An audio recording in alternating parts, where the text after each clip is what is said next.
कुछ दिन पहले एक वीडियो वायरल हुई है। लड़के के माँ बाप ने शादी से एक हफ्ता पहले गाड़ी की डिमांड कर दी। लड़की जिसको हाथों पर मेहंदी लगानी थी, उसने जहर की गोलियां खा ली और मनो मट्टी के नीचे चली गई।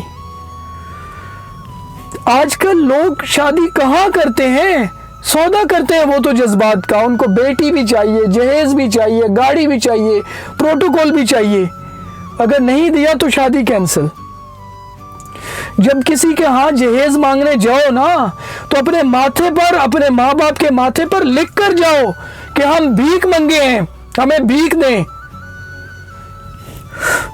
तुम्हारे पास माँ है ना, बहन है ना, जरा सोचो कितनी मुश्किलों का सामना करना पड़ता है यार एक औरत को। बचपन से ही जहेज की परेशानी, कहाँ से आएगा सब कुछ, ससुराल के ताने, आखिर ये लाई क्या है।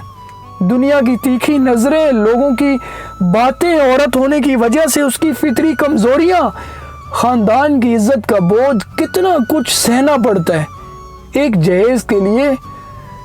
किसी की जिंदगी तबाह मत करो यार, खुदा का वास्ता है, अल्लाह तुम्हें कभी माफ नहीं करेगा।